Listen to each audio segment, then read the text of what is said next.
Sejam muito bem-vindos ao canal. Afinal, o que somos nós? A Annelise é bancária aposentada, mora em São Paulo e é professora. Quando ela tinha 7 anos de idade, ela estava viajando com a sua família de carro quando o carro capotou. Capotou mais de uma vez e parou com as rodas para o ar. E ela assistiu tudo isso, não de dentro do carro, mas de fora do carro.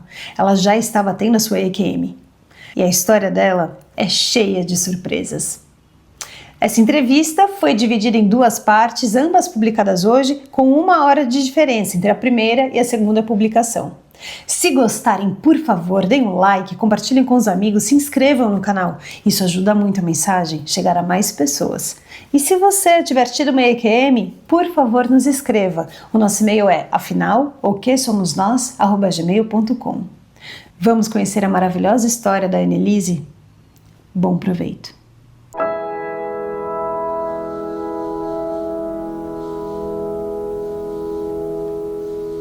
Annelise, boa tarde. Muito obrigado por você aceitar compartilhar conosco do canal Afinal que Somos Nós, a sua experiência de quase morte e outras experiências muito importantes e interessantes. Peço, por favor, que você se apresente, diga onde nós estamos, né? E, por favor, não nos poupe de nenhum detalhe, de nenhuma das experiências, porque são todas muito importantes para nós aumentarmos a compreensão do que somos nós. Ah, esqueci de dizer, também nos diga o que você quiser da sua vida, o que você fez, porque tudo isso também faz parte da nossa compreensão sobre como você entendeu todas essas coisas. Muito obrigado, a palavra está com você. Eu que agradeço, Carlos. É uma honra para mim você estar aqui em casa e que eu possa ajudar, né, em alguma coisa com as minhas histórias, com os meus relatos.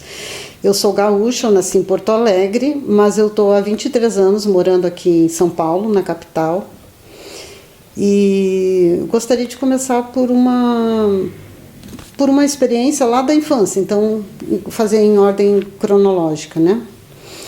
Essa primeira experiência que eu vou relatar aconteceu provavelmente com 6 ou 5 anos, eu não tenho certeza da idade, eu era muito pequena e estava muito doente realmente ao ponto de ficar de cama por vários dias, de não sair da cama mesmo, não ter vontade de fazer nada, eu estava muito doente. E, inclusive, minha mãe me trouxe para uma cama no quarto dela, mais próxima da cozinha, da copa, dos afazeres, para poder cuidar de mim. Um médico foi chamado para me examinar em casa, que é uma coisa assim que normalmente não se faz. E realmente, eu não sei exatamente o que eu tinha, talvez uma infecção, alguma coisa mais séria. E como eu já estava há muito tempo afastada da família, porque eu estava de cama, então naquele dia minha mãe decidiu que eu ia compartilhar do momento da janta, pelo menos, né? Então ela achou que eu, por bem, me levar até a copa para acompanhar, para ficar junto daquele momento de reunião.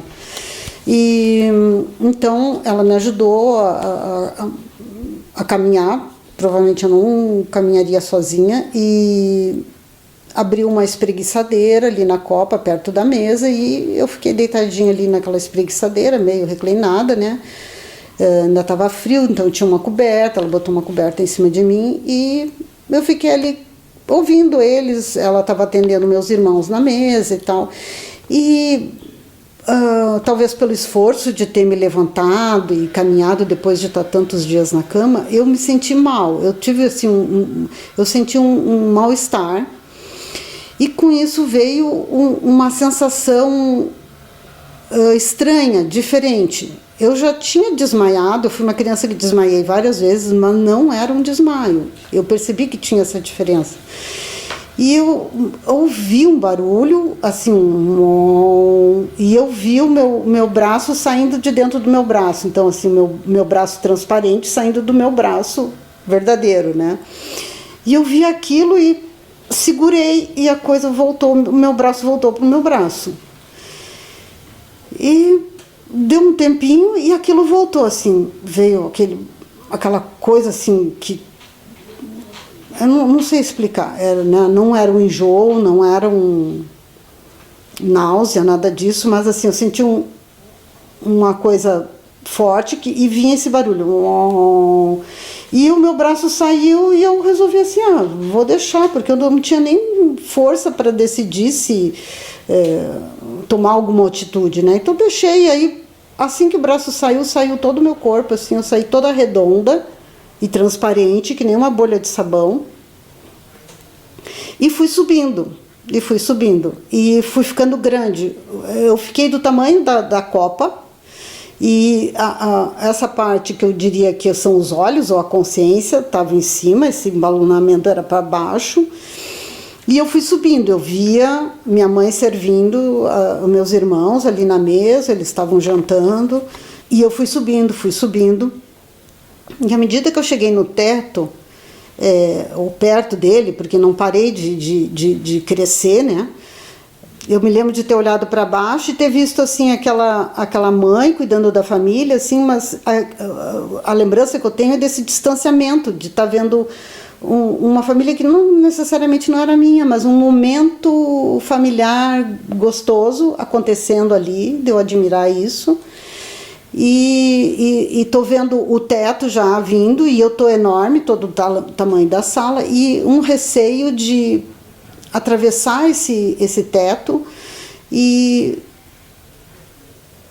não saber o que vai acontecer, imaginar que eu vou me desfazer, não sei. E esse receio pequeno que foi, ele me fez voltar para o corpo.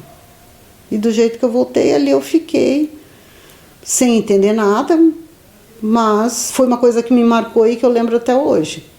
Eu queria fazer uma pergunta sobre o que veio antes dessa experiência. Você falou que você teve desmaios. Eu pergunto, em nenhum deles você teve nenhuma sensação? Não.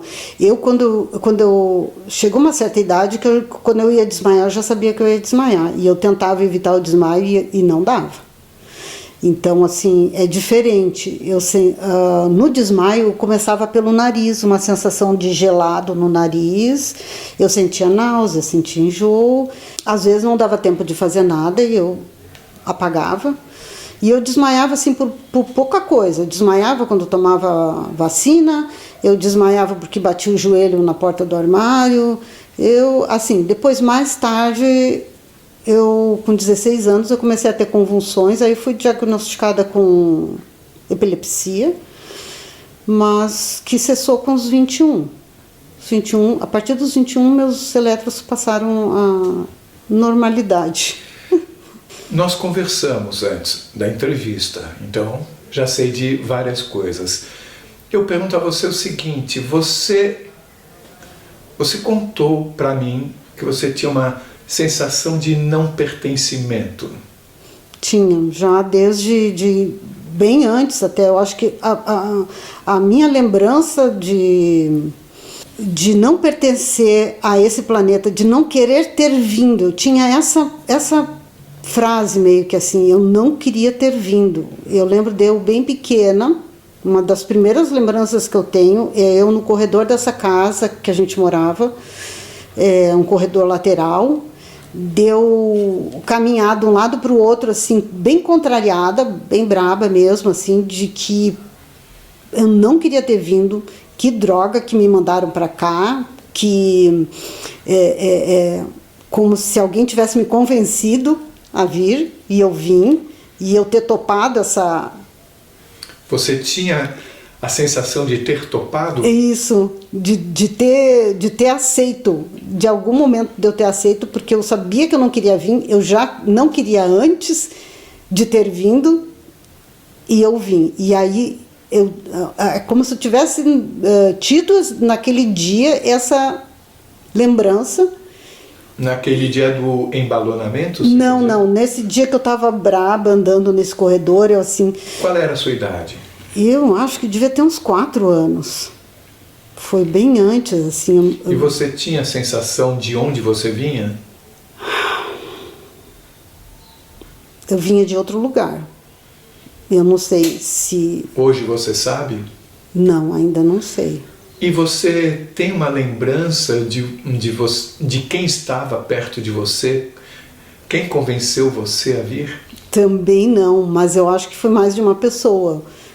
E tudo são sensações, né? Sim. De que me convenceram, então era mais de um.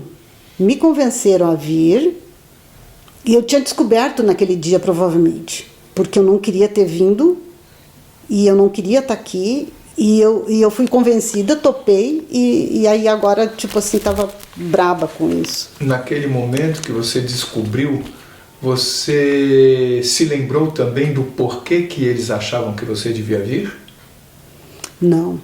A única informação que eu tinha é essa. Eu não queria vir, eu fui convencida, eu aceitei, eu vim, e meio que não era o que eu realmente queria. E você acha que não foi dita a razão pela qual você devia vir, ou você acha que providencialmente você foi obrigada a esquecer?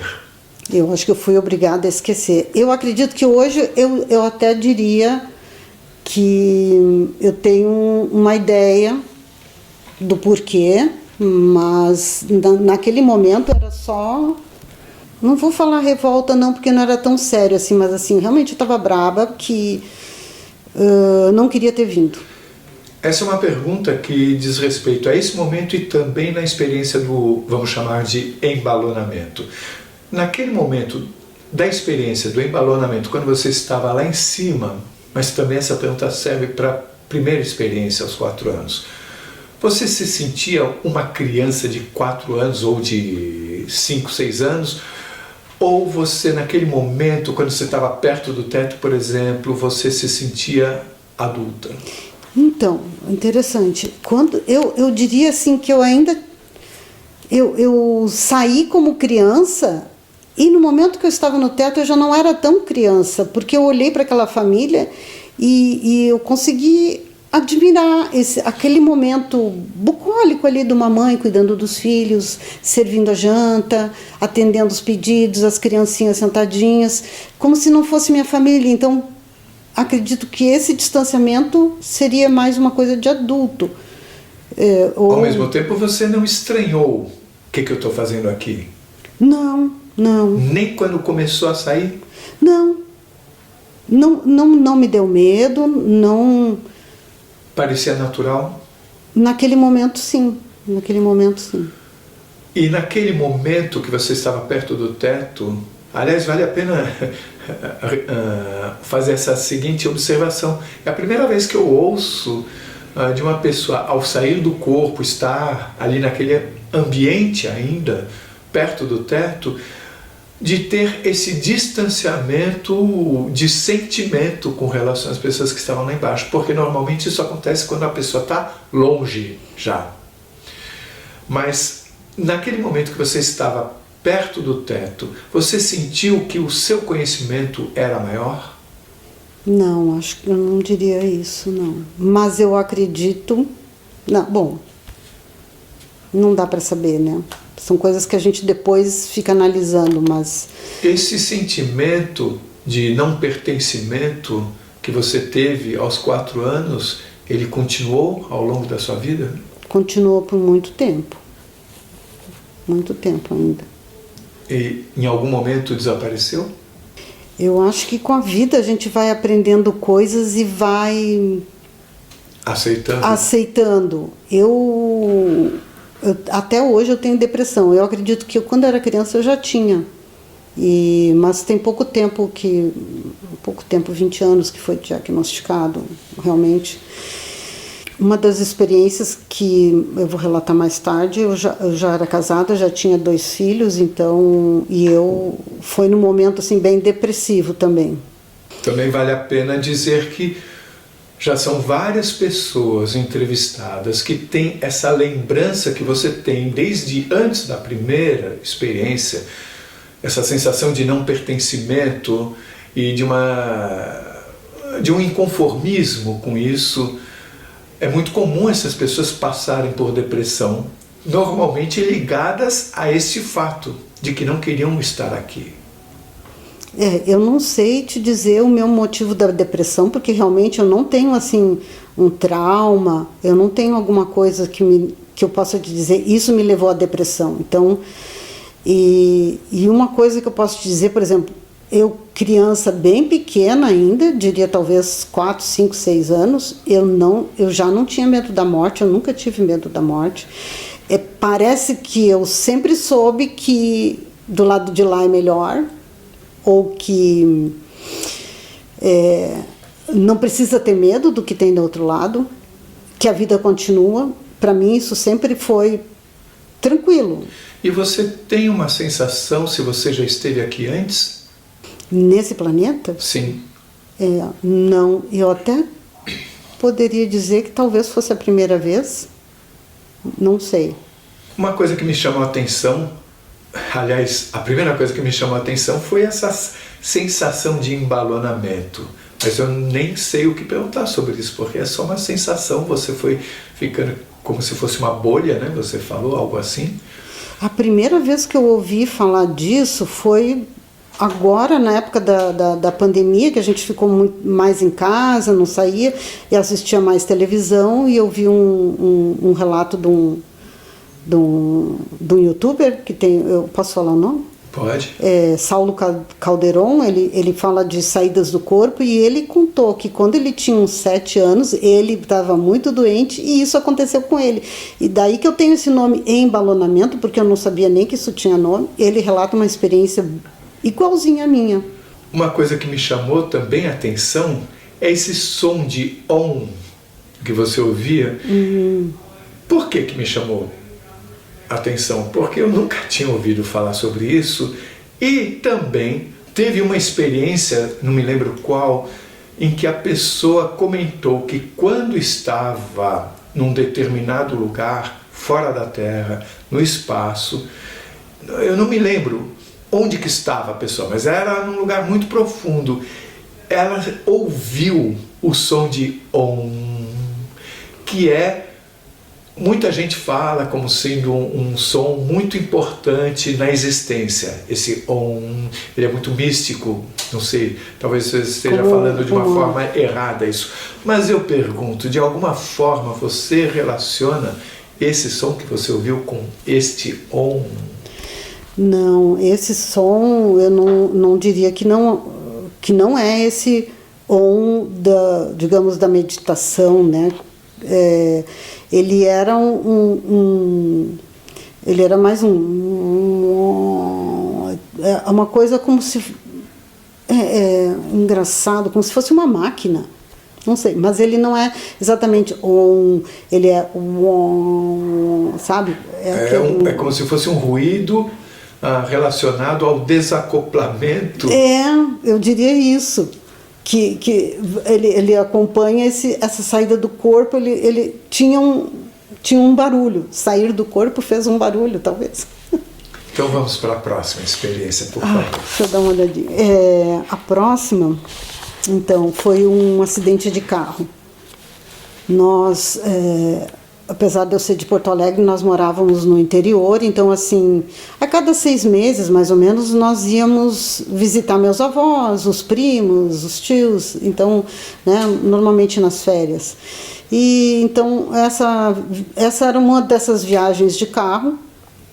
Eu tinha uns 7 anos, mais ou menos.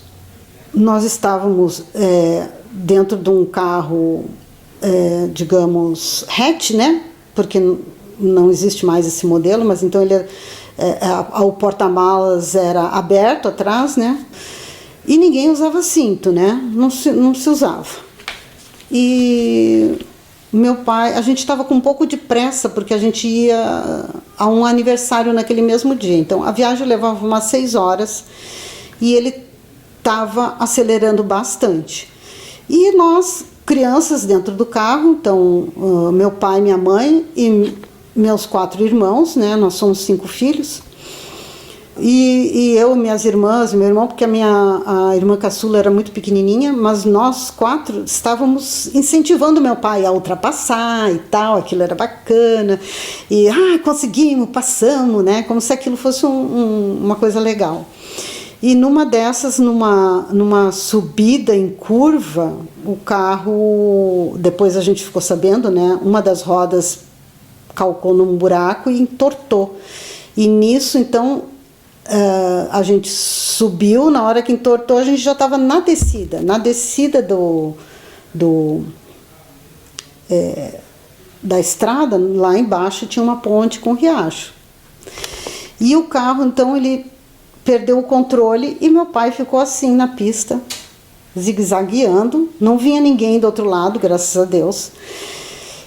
E nós todos ali apavorados, nossa, nós vamos cair na ponte. Eu acho que até minha mãe falou alguma coisa tipo, a gente se encontra no céu, porque assim, todo mundo ia morrer. E eu lembro que eu estava sentada bem no meio, no banco de trás, então eu consegui me inclinar para frente e ficar falando pai, pai, pai, como se isso fosse ajudar em alguma coisa. Claro que não ia. E em determinado momento, algo me puxou para trás para sentar de volta no lugar, porque eu estava levantada para frente. E eu não lembro mais nada, ficou tudo escuro, não lembro, assim, eu lembro dessa escuridão, tudo preto, preto, preto, não enxergava nada, eu estava com o olho aberto, eu não enxergava nada. E aí, aos poucos, foi aparecendo na minha frente uma televisão. Na verdade, na hora eu pensei, uma tela de cinema pequena, porque era alguma coisa assim, era a escuridão e aquela tela. E o acidente continuou a acontecer nessa tela. Então eu vi o carro capotar 2 ou 3 vezes, e nessas imagens eu vi nesse capotamento, então a parte de cima do teto do carro afundava assim em forma de V, e nós ficávamos com esse afundamento aqui no pescoço. E no meu entendimento, ainda de criança, olhando aquilo, nós vamos morrer estrangulados. E no momento que eu me dou conta que a gente vai morrer estrangulado, eu me sinto de volta no meu corpo, porque na verdade eu estava me sentindo a uns 5 metros de altura, eu sabia que a estrada estava lá embaixo, tinha alguém comigo, do meu lado direito, que eu não sei quem eles que estavam me mostrando isso, eles colocaram a ideia que eu tinha é que eles tinham colocado essa tela de cinema pequena para mim assistir. E esse ser que estava do meu lado, ele era muito grande. E eu digo isso sem ter enxergado ele. Não sei explicar isso. Eu sei que ele era muito grande. E ele não falou nada. E tinha mais alguém depois dele, mas aí eu não tenho ideia de quem era, se era pequeno, se era grande, eu não tenho. E na hora que eu pensei que a gente tinha morrido, eu me senti no corpo de volta, com os olhos fechados, e aí com medo de abrir e me ver estrangulada, né? E ainda com os olhos fechados eu ouvi a voz da minha irmã falando assim, vamos sair. E aí eu abri os olhos e vi que eu estava dentro do carro, que ele estava de cabeça para baixo, né? O carro estava com as rodas para cima. Todo mundo já tinha saído.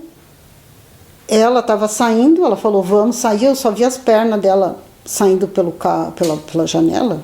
E aí eu fui atrás dela e saí. E ainda meio assim, abobada, porque eu tinha visto o acidente, mas não de dentro do carro, eu vi o acidente de fora. E essa tela de cinema que eu vi, hoje eu diria que era uma TV de tela plana, porque na época não tinha, então eu chamava de tela de cinema. E eu saí do carro, ele estava capotado mesmo, as rodas ainda estavam girando, e a família estava fora do carro, todo mundo estava bem. Não aconteceu nada com ninguém, não aconteceu um arranhão, ninguém se machucou. A minha irmã caçula, que era bebê ainda, tinha as mamadeiras de vidro. A maletinha que carregava as mamadeiras se abriu, as mamadeiras rolaram pelo asfalto e nenhuma quebrou, nada aconteceu, nada. Aí meu irmão estava perto, eu já saí contando para ele, eu vi o acidente, mas eu vi o acidente de cima numa tela de cinema. E eu falava assim, ninguém estava entendendo nada. E eu falava assim, parecia um sonho, mas não era sonho. E não era desmaio também. Eu já fui falando tudo que não era, porque era uma coisa diferente. E eu falava, parecia sonho, mas não era sonho. E não era desmaio também, porque no desmaio eu não vejo nada. E ninguém deu bola, ninguém nem entendeu do que eu estava falando. E aí os carros foram aparecendo na pista, na estrada, e nós estávamos a 1 hora dessa cidade ainda, então eu estava mais perto de voltar para casa do que continuar para Porto Alegre. Então alguns carros ofereceram carona, né? E um desses era um Fusquinha com um casal, e a minha mãe falou assim, vai vocês dois com ele, eu e meu irmão, e pega a chave com a vizinha e tal, né? E fiquem lá que outros carros vão levar o resto da família. E nós fomos com ele, e no carro o casal perguntava assim, mas e aí, como é que foi? O que aconteceu? Aí o meu irmão, eu não sei. Eu falei assim, foi assim. Aí eu contava o acidente todo e eu disse, eu vi lá de cima, mas não era um sonho. Eu estava vendo tudo numa tela de cinema. E aí as pessoas ficavam quietas, que nem comentavam o que ela está falando, né? Então, assim, chegou lá, peguei a chave com a vizinha, eu e ele, ela assim, não, mas como que vocês estão aqui? O que aconteceu? Aí vai lá, eu conto a história de novo, ninguém entende nada, nem dá bola para aquela confusão, né? E daí nunca mais eu falei, porque, sabe, fiquei para mim, porque era estranho explicar uma coisa dessas e eu deixei para lá. Várias coisas para comentar sobre essa experiência. Me bateu uma curiosidade agora. E o seu pai, o que falava quando as pessoas perguntavam sobre o acidente? Ele conseguia relatar ou ele tinha uma espécie de esquecimento também? Não, meu pai relatava. Todo mundo, eu acho que todo mundo relatou. Cada um tinha o seu ponto de vista lá. Ele conseguiu falar do tombamento do carro, do capotamento, tudo tranquilo? Eu não lembro de detalhes. O que eu lembro depois, porque isso aí tem muitos anos, 50 Você se lembra do seu detalhe? E eu lembro que depois ninguém queria andar de carro com meu pai. Então, como ele também viajava a Porto Alegre para comprar material, ele perguntou, quem quer ir comigo? Aí o carro já estava consertado, né? Ninguém quis ir. Eu falei, eu vou. Porque eu não tinha medo. Para mim não foi uma coisa assustadora. Foi muito legal. Eu achei muito legal. Você teve, sim, uma experiência de quase morte. É bem típica essa experiência onde a pessoa sai do corpo pouco antes do acidente. Mas é interessante que vocês estavam em 5. Você teve essa experiência. Os outros vivenciaram o acidente, mas não tiveram essa experiência, né? Então eu fico me perguntando por quê, né? Isso talvez tenha a ver até com a sua história específica. Você talvez tivesse essa condição de conseguir fazer isso, não sei. Mas eu pergunto a você, quando você estava fora e você via o acidente, você tinha, como naquela experiência do embalonamento, uma sensação de distanciamento de sentimento com relação às pessoas que estavam no carro? Ai, nunca tinha pensado nisso. Eu não sei te dizer, não... Eu sabia que era minha família. Eu te diria assim que eu não tive preocupação, eu não fiquei preocupada com eles ou comigo. Eu só, no momento que eu vi que a gente ia morrer estrangulado, eu tive assim, então nós vamos morrer estrangulados. Foi uma constatação. Então tá. Então tudo bem. Você sentiu algum cheiro? Você ouviu algum som? Teve uma sensação de câmera lenta, como algumas pessoas relatam? Não, cheiro, som, nada. Mas eu diria que assim, aconteceu mais coisa. Parece que o tempo lá, onde eu estava assistindo, foi mais longo do que o acidente em si, né? Dá para dizer que você viu em câmera lenta? Ai, não sei se dá para dizer isso. Câmera lenta exatamente, não. Mas de qualquer forma, talvez até tenha demorado o mesmo tempo porque eu fui a última a sair. Todo mundo já tinha descido. E você disse que parecia uma tela de televisão. E em volta dessa tela estava escuro? Onde estava essa tela? Tudo preto, completamente preto. Uma escuridão que não existe aqui. Muito preto mesmo. Mas eu não fiquei com medo, porque antes de aparecer a televisão, estava tudo preto mesmo. Eu estava com o olho aberto na escuridão. Mas não fiquei assustada, eu continuei observando, digamos assim. Para quem está assistindo pela primeira vez, eu vou repetir brevemente uma experiência de um amigo meu que não quis dar entrevista. Ele foi atropelado, estava atravessando a rua, um ônibus atropelou, bateu nele. E antes da batida, ele disse que ele foi retirado do corpo por 2 seres, cada um pegou no braço. E ele assistiu o próprio atropelamento enquanto estava sendo levado, seguro por esses seres. O corpo dele girou e quando parou no chão, girou, quer dizer, saiu rolando, quando parou no chão, eles devolveram ele para o corpo.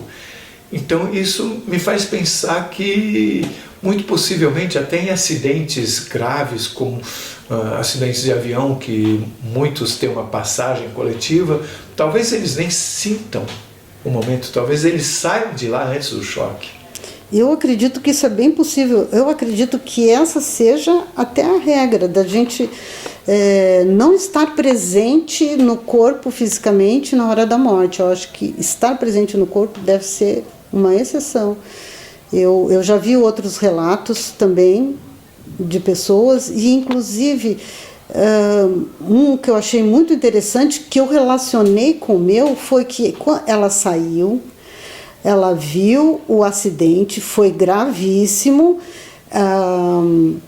ela estava com a filha, nesse relato que eu vi, e mesmo assim ela disse, não, mas eu quero voltar, e falaram para ela, você sabe que se você voltar, sua filha vai ter sérios problemas e tudo. Ela, não, mas eu quero voltar. E quando ela voltou, o acidente não aconteceu. Ela conseguiu, o desfecho foi outro. E eu lembrei muito do meu, porque o que eu vi foi uma tragédia. E na hora que eu voltei, não era isso que tinha acontecido. E então eu não sei explicar isso, não sei explicar. Talvez seja assim, ia acontecer daquela forma e não aconteceu, alguém interveio e fez diferente, e por acaso eu vi, não sei dizer. Eu sei que você vai contar uma outra experiência, não sei se é a próxima, mas que conversa com essa situação onde você vê o futuro possível e quando você faz uma outra escolha, sim, esse futuro possível não ocorre. Eu vou deixar para falar naquele momento. Qual é a próxima experiência? A próxima é uma outra ainda, que eu devia ter uns 9 anos, 8, 9 anos, e nós estávamos em casa, eu, meu irmão e a minha irmã mais velha, eu lembro de nós 3. E minha irmã mais velha ajudava muito minha mãe a cuidar de nós, então chegou um momento que ela falou assim, tá bom, chega de brincadeira, já tá na hora de tomar banho para janta e tal. Então, meu irmão foi tomar banho e nós tínhamos um chuveiro elétrico, daqueles metálicos, antigamente, e como a gente morava no interior, a voltagem era 220, deve ser ainda, né? E esse chuveiro, de vez em quando, ele dava uns choques que a gente não gostava, né? Então, aí meu pai consertava e ficava tudo bem, daqui a pouco ele dava um choque, a gente tomava o choque na hora de mexer no registro, abrir e fechar, né? E meu irmão foi tomar banho e ele abriu o chuveiro E nós ouvimos o grito, eu e minha irmã, que ele estava com a porta fechada, ouvimos o grito e corremos para o banheiro, ele gritando, gritando. E quando a gente abriu a porta, ele estava, o chuveiro era aqueles com cortina de plástico, né? Então assim, a minha irmã abriu a porta, viu ele grudado com as duas mãos no registro do chuveiro. E pegou ele pela barriga para puxar, para tirar. E ela ficou grudada nele. Aí eu vinha logo depois dela, eu ia abraçar ela, porque é um instinto você querer puxar todo mundo. E eu ouvi um não bem grande. Na minha mente, eu não ouvia a voz com os ouvidos. Eu ouvi aquele não e automaticamente eu parei como se tivesse um vidro aqui, aquele não, e eu... E na minha mente veio a imagem de um negócio que tinha no laboratório do meu pai, na oficina dele. Que eu não sabia nem o nome que aquilo tinha. Mas na hora eu entendi que eu tinha que ir lá e abaixava essa alavanca. E foi o que eu fiz. Eu não encostei nela, eu dei para trás, corri, fiz a volta, eu tinha que passar por esse corredor onde eu... E fui lá nesse lugar, eu tive que me espichar para alcançar esse negócio e abaixar. Que é um disjuntor antigo. Eu mandei uma foto para você, né? Mas esse era tão antigo que não era nem de louça, era de madeira, o calço dele, era de madeira mesmo. E eu nunca soube para que aquilo servia. Eu já tinha visto aquilo ali como várias coisas que meu pai tinha no laboratório, na oficina dele, ele era protético. Não sabia para que servia, mas ali naquele momento aquilo apareceu para mim e eu já sabia o que eu tinha que fazer. E graças a isso eles conseguiram se descolar, né, do chuveiro. Eu soube que eles estavam colados no outro porque depois a minha irmã contou isso, porque na hora eu não tinha nem ideia que as pessoas colavam, né, que você fica grudado na energia. E essa foi uma coisa muito interessante que também lembro porque foi bem marcante para mim. Esse não, que não era uma voz, alguma coisa falou um não para mim, que na primeira vez, assim, no momento que aconteceu, eu achei que minha irmã tinha gritado não. Depois ela falou não, eu não gritei nada. Eu estava só gritando, igual o meu irmão. Foi a primeira vez que você ouviu uma voz assim? Sim. Você voltou a escutar depois? Voltei, uma outra experiência, eu escutei novamente.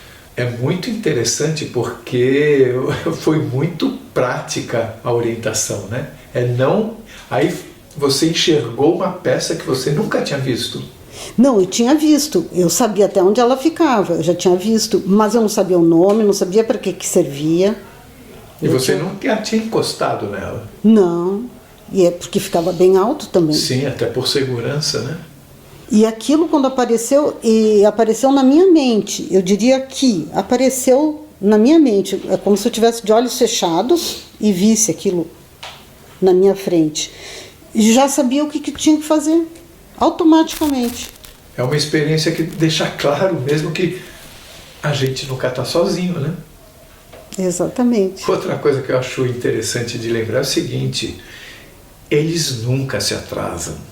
Porque a gente se atrasa para muita coisa na vida. Eu me atrasei para muita coisa. Mas eu nunca vi uma experiência, a pessoa fala que ouviu, não, peraí, tô chegando.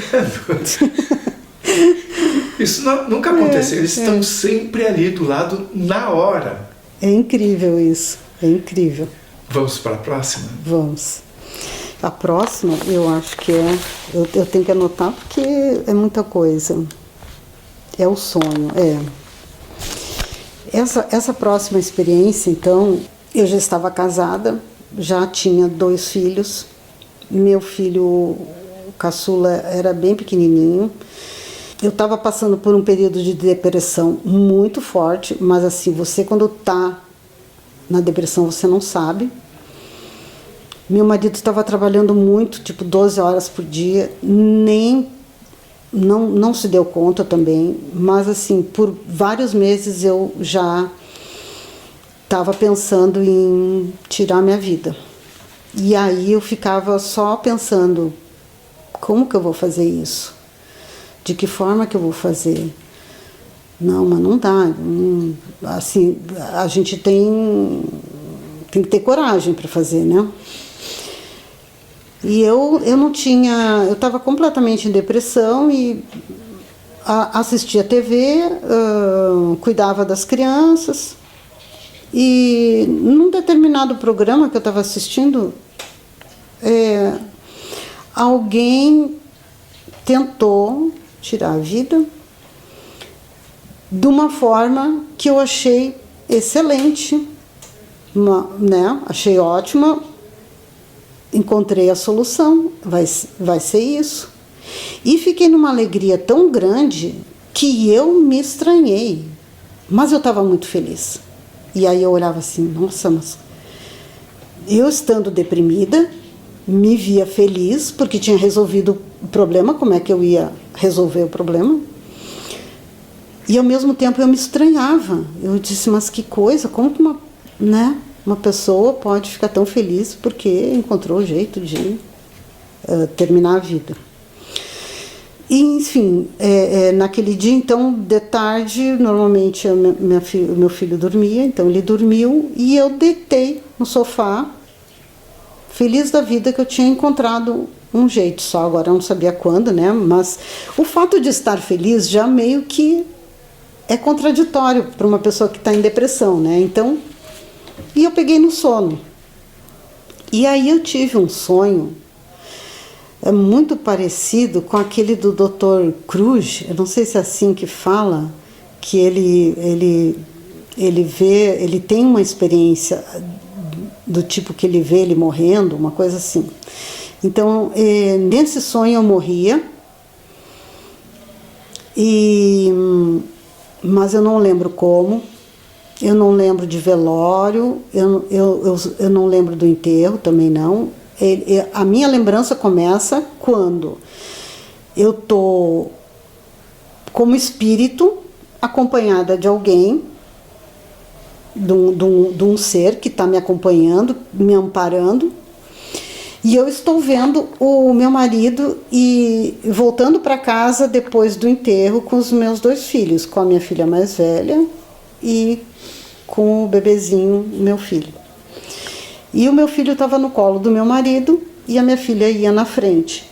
E eu olhando isso de cima, eles chegando em casa muito tristes, arrasados, com aquela dor. Eu sentia a dor deles. E o meu filho estava com febre nesse sonho, porque ele era comum para ele fazer febre quando ele tinha algum problema emocional, digamos assim. E eu queria falar para o meu marido que o remédio para febre estava em tal lugar, que era para dar tantas gotas e tal. E eu falava, mas claro que ele não me ouvia. E então eu, desesperada, percebendo a dor deles, querendo ajudar e não podendo ajudar, e esse ser falou para mim, bom, é isso, agora vamos embora, né? Já viu? E eu assim, não, mas agora eu queria ajudar e não podia. Ele falou, não, agora acabou, agora vamos embora. Sei lá para onde, mas tipo, deixei você... Esse sonho tinha outra parte que eu não lembro, que era a minha morte, o meu enterro e essa chegada em casa. Eram 3 partes. E esse ser falou, não, já deixei você acompanhar isso tudo, agora acabou, não tem mais volta, vamos embora. E aí nisso eu acordei. E acordei assim, bem assustada com esse desfecho, né, que a morte física traz, né? Então você não tem mais contato com aquelas pessoas que você ama, que vão ficar. E aquilo me ajudou a não pensar mais em tirar minha vida. Então, assim, daquela alegria que eu estava de ter encontrado uma solução, eu tive esse sonho que eu acho que foi providencial para eu desistir da ideia, me mostrou o que aconteceria e eu deixei para lá. Procurei me distrair com outras coisas, assim, não que a depressão tenha ido embora, mas a ideia de tirar a vida foi deixada de lado. Na experiência do embalonamento, você disse que você olhava, achava aquilo interessante, mas é como se não fosse a sua família. É. Nesse caso, ao contrário, parece que a situação foi usada para você entender a ligação com a sua família, para você sofrer, inclusive, ao notar o sofrimento que você causaria. Me chama a atenção como parece que é mutável essa relação, ou seja, não é que quando você sai do corpo você vai sentir menos a relação com a família. Depende do que é necessário naquele caso. Isso faz sentido para você? Exatamente. E assim, logo que eu acordei, eu chorei muito. Eu ainda estava sentindo uma dor que não era da depressão, porque a depressão também provoca uma dor, mas era uma dor do outro. Eu tinha visto a dor que eles sentiam e eu sentia essa dor e não poder ajudar. Você vê pessoas que você ama sofrendo e não poder ajudar, é terrível. Então, assim, aí eu chorei muito, mas me fez desistir. Então, eu acho que foi esse objetivo, esse sonho teve um objetivo. Eu estava acompanhada por alguém. Era o mesmo alguém da outra vez? Não. Aquele do acidente, ele vai aparecer comigo no outro episódio. Mas esse do sonho era alguém do sonho. E o do choque? O do choque eu não vi ninguém, eu só ouvia a voz. Mas não sentiu? Não senti presença, não. Poderia até ter sido, de repente, o anjo da guarda dos meus irmãos, de um deles, apenas me instruindo, porque eu ainda não tinha me grudado. Você se lembra, eu falei que eu voltaria ao assunto do capotamento, que na sua experiência ele parecia mais grave do que de fato foi, né? E agora você viu uma coisa em sonho que não aconteceu, mas que poderia acontecer dependendo do que você viesse a fazer.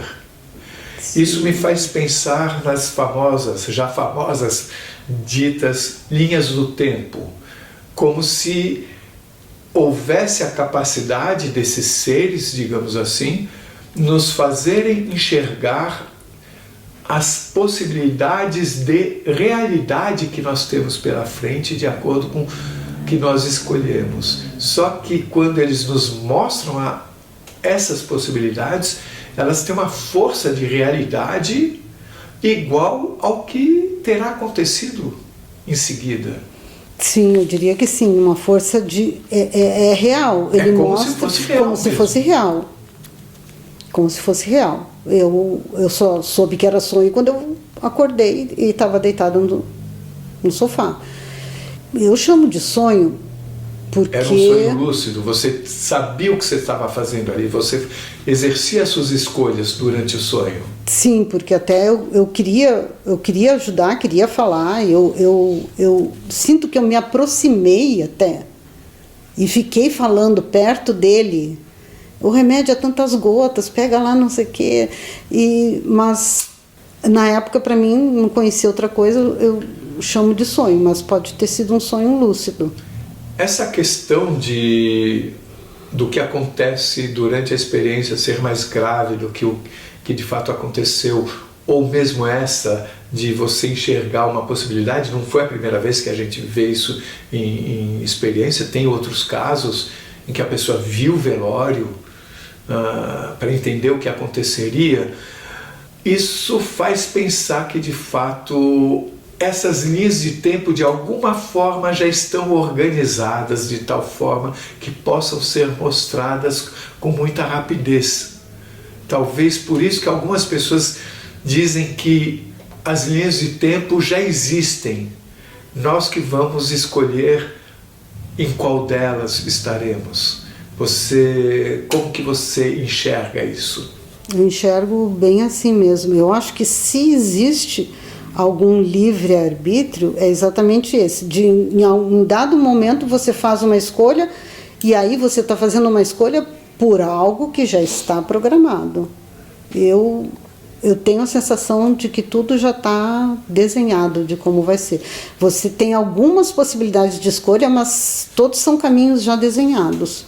Então vamos para a próxima? Vamos. A próxima, então, aconteceu pouco tempo depois. Eu não recordo exatamente quanto tempo, mas acredito que no máximo um mês depois do sonho. Porque eu digo assim, eu ainda continuei com depressão, só desisti de tirar a vida. Procurei, né, me distrair de alguma forma, não ficar tão olhando tanto para a depressão em si, né? Então, em dado momento, eu diria assim, teve uma fase que meu marido trabalhava muito e ele nessa época estava trabalhando no turno da noite. Então, quando a pessoa, acho que trabalha à noite, não se adapta bem, não está bem adaptada, ela precisa de mais tempo para dormir. Então, no caso dele, assim, ele chegava muito cansado de manhã, ele praticamente era o almoço ou janta dele de manhã, e ele tentava assistir um pouco de TV ou conviver com a gente, ele já pegava no sono, já dormia. Então, nesse dia, eu tinha uma coisa para contar para ele, que as crianças tinham feito, alguma coisa assim, eu estava querendo muito conversar com ele. E como a gente estava morando fora do Brasil nessa época, falar com a família aqui no Brasil era muito caro, o telefonema era muito caro, então não era uma coisa que você fazia assim. E com os vizinhos eu não tinha muita conversa, mais bom dia, boa tarde, oi, tudo bem, como vai? Porque assim, o meu inglês não estava muito bom. Então, assim, eu entendia bastante, mas eu não conseguia expressar o meu pensamento exatamente. Então, assim, conversar e trocar uma ideia, era só com meu marido mesmo. Então, assim, eu estava precisando conversar com um adulto, porque eu só estava convivendo com criança. E aí, nesse dia, eu achei que a gente ia ter um tempo, que a gente ia conseguir conversar, e quando eu fui me deitar, que eu botei as crianças na cama, tudo, ele já estava dormindo. E aí eu só deitei do lado dele, assim, de barriga para cima mesmo, que é um jeito que eu não durmo, e comecei a chorar. Eu me entreguei a um pranto, assim, copiosamente. Eu me entreguei porque eu pensei assim, não aguento mais ficar sozinha. E nisso eu escuto uma voz que fala, você nunca está sozinho. Eu digo sozinho porque era genérico, era para todo mundo, não era só eu que nunca estava sozinha, nunca ninguém está sozinho. E no momento que eu escuto essa voz, eu lembro que eu já sabia disso. Na hora eu falei assim, eu sei, porque era como se eu tivesse esquecido. E eu sei que esse ser grande que estava no acidente comigo estava do meu lado. Então eu estou deitada aqui na cama, com a barriga para cima, os pés estão assim. Esse ser está do meu lado. Eu não sei se a voz era dele ou não, mas eu não ouvi a voz fisicamente, foi dentro da minha cabeça. Mas foi forte, é uma voz forte como aquele não. E nesse mesmo, digamos, segundos depois, porque aí nesse momento que eu escutei isso, eu parei de chorar para prestar atenção. E eu sinto alguém tocar nos meus pés, porque eu estou com os pés assim. Então a pessoa, né, o ser tocou, botou a mão no meu pé assim, segurou no meu pé. E dessas mãos, que eu imaginei que fossem mãos, né, veio um amor em forma de líquido quentinho. Então, é como se eu fosse oca e aquele amor foi me preenchendo aos pouquinhos, foi me enchendo. E aquele quentinho foi vindo, nossa, uma coisa maravilhosa, uma coisa sem tamanho. E foi vindo, foi vindo, foi vindo, e eu só curtindo aquilo, nem acreditando no que estava acontecendo, sem saber, porque eu tinha me entregue ao que fosse, né? E aquilo foi vindo. Quando chegou aqui perto do coração, eu tive vontade de levantar a cabeça para olhar quem que estava aos meus pés, né? E aí eu vejo um ser humanoide todo de luz. Ele era todo de luz, mas não era só luz, era como se fosse fogo. Ele era... E era um ser de tamanho normal, ele não era grande como esse. Ele era de uma estatura humana, digamos assim, mediana, né? Então eram 2 seres. Eram 2 seres. E aí eu sempre, quando relato essa história, eu falo assim, o meu anjo da guarda. Mas assim, depois com o tempo eu fui percebendo que talvez não fosse o meu anjo da guarda. Que talvez fosse algum socorrista, dessas pessoas que fazem trabalho no astral. Alguma pessoa em projeção astral tivesse vindo a pedido do meu anjo, porque eu acho que o meu anjo da guarda é esse ser maior, grande, que para mim ele não aparece, ele é todo preto, ele é todo escuro. E o seu anjo da guarda? Ele é todo escuro, ele não aparece. Mas ele é escuro, significa que você não está vendo, ou você olha para ele e ele é escuro? Eu nunca olhei para ele, mas eu sinto essa presença escura. Mas ela não é do mal, ela é do bem. Ela só é escura porque eu não posso vê-la. Não sei se deu para entender. Sim, na verdade você não está dizendo que ela está escura, você está dizendo que você não a vê. Que você não o vê. Mas eu vejo a altura dele, quer dizer, eu não vejo, né? Eu sinto... É uma parte do mistério, né? Como é que você sabe a altura se você não está vendo? E esse ser, então assim, esse ser todo iluminado, ele realmente estava com as mãos assim, tocando uma mão em cada pé meu, e no momento que eu o vejo, ele some. E aí eu jogo a minha cabeça para trás assim e penso, ai que droga, por que eu fui olhar? E apaguei. Mas você fez um desenho dele? Eu fiz. Você teve um segundinho? Sim, eu cheguei a ver que ele tinha forma humana, ele tinha cabeça, tinha ombros, tinha braços, ele tinha a mão que tocava em mim e o corpo continuava para baixo. Eu imagino que ele fosse com 2 pernas, né? E era todo de fogo, digamos assim, todo de fogo. Ele tinha... Eu acredito que não seja fogo, que seja energia, né? Acredito que é mais energia. Mas com luz, né? Ele era iluminado, mas ele não iluminava o ambiente. O quarto estava escuro, era de noite, continuou escuro. Eu enxergava as janelas, aquela escuridão normal de quarto. E ele era todo iluminado. Eu caio para trás e durmo. Eu acho que eu dormi, mas eu acho que me levaram, me dormiram. Você falou, não me lembro em qual experiência, que depois dela você ficou leve, feliz. Isso aconteceu também nessa? Foi nessa experiência. Então, os próximos 4 ou 5 dias, eu estava em êxtase ainda. Eu estava nas nuvens, eu andava pela casa... E era como se eu estivesse a uns 20 centímetros do piso. Eu lembro do momento que eu olhei para o chão para olhar se meus pés estavam tocando no chão, porque parecia que não estava. E eu não lembro exatamente o que aconteceu nesses dias. Eu sei que eu estava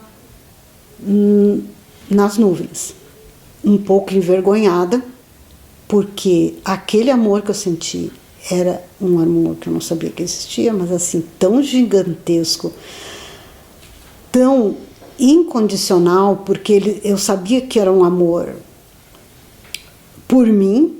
Tinha alguém que me amava de tal forma que não importava o que eu fizesse, o que eu errasse, não ia deixar de me amar. O maior amor que eu conhecia era o que eu sentia pelo meu marido e pelos meus filhos. E de repente, esse amor que eu sentia por eles, que era enorme, pareceu nada, pareceu tão pequenininho que eu fiquei com vergonha.